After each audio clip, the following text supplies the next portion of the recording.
Jamais sans la grâce, une dévotion matinale qui vous connecte à la pensée de Dieu et vous donne la provision du ciel au quotidien.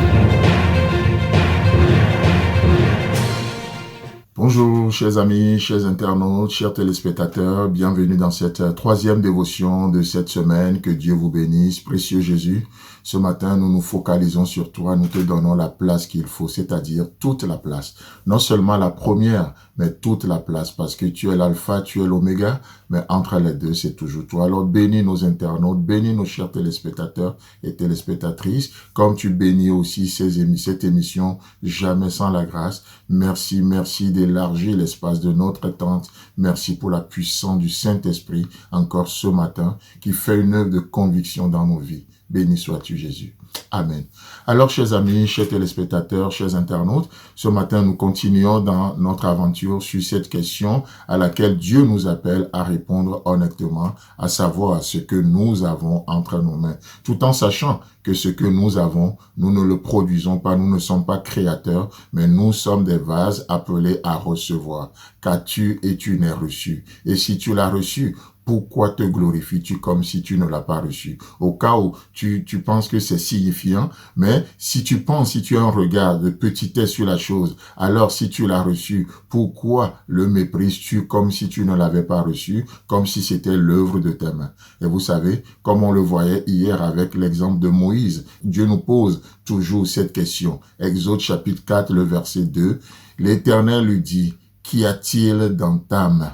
Et il répondit, une verge. Assez intéressant, n'est-ce pas? D'accepter de répondre à la question posée, de ne pas faire comme si de rien n'était. Non, quand Dieu pose une question, il attend de nous qu'on lui fasse un retour honnête. Peut-être il y a des gens ce matin, ils vont dire à Dieu, Seigneur, je ne sais pas. Seigneur, je ne vois rien. Seigneur, mes mains sont vides. Non, quand Dieu appelle, il vous qualifie également. Dieu ne vous appelle pas parce que vous êtes qualifié. Non, Dieu n'appelle pas les qualifiés. Mais quand Dieu appelle, il qualifie toujours. Est-ce qu'il vous a appelé? Vous savez, cette journée, c'est un don de Dieu. Et si Dieu vous a appelé dans cette journée, c'est parce qu'il vous a qualifié pour quelque chose qu'il a déjà préparé d'avance pour nous. N'est-ce pas ce que nous voyons dans Éphésiens chapitre 2? Que Dieu nous appelle, que Dieu, en nous appelant, il a préparé des œuvres bonnes d'avance afin que nous les pratiquions. Nous pouvons les pratiquer ce matin. Aujourd'hui, nous pouvons les pratiquer. Vous savez pourquoi? Parce que Dieu les a déjà préparés pour nous. Si Dieu ne les avait pas préparés pour nous, qu'est-ce qui se passe?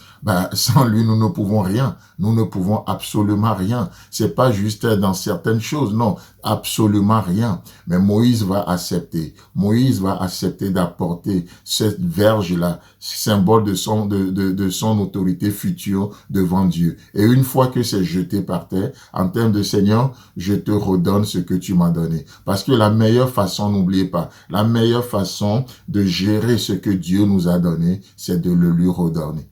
La meilleure façon de jouir de ce que Dieu vous a donné, c'est de le lui redonner. Et c'est ça, au fait. Moïse savait que cette verge-là vient de Dieu. C'est Dieu qui l'a donnée. Moïse n'est pas l'auteur des arbres.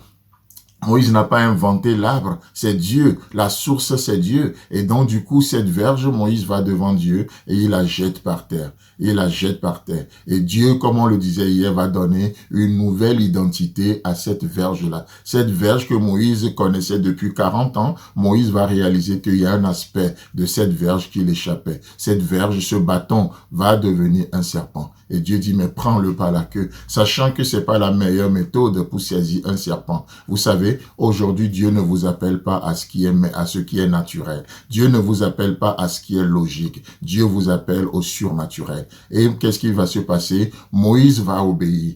Moïse va obéir, sachant que Dieu ne nous donnera pas une pierre à la place du pain. Moïse saisira le serpent par la queue et ça va redevenir un bâton. Et vous savez, ainsi, ce bâton va recevoir la vie de résurrection. Et au travers de ce bâton, ce que Moïse a entre ses mains, au travers de ce bâton, devant la mer Rouge, avec le peuple de plus de 3,5 millions de personnes, ce bâton va frayer un chemin dans la mer Rouge. Ce bâton fera le miracle. En tout cas, Dieu, au au travers de ce bâton. Moïse va l'étendre et un chemin se fera dans la mer Rouge pour 3,5 millions de personnes. N'est-ce pas merveilleux ça? Ne sous-estimez pas ce que vous avez entre vos mains.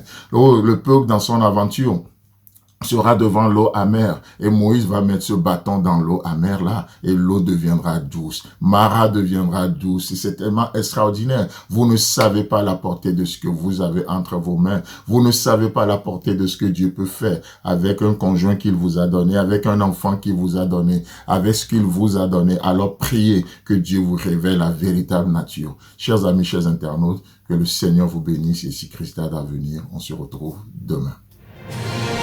Si vous avez aimé cette émission, parlez-en à vos amis.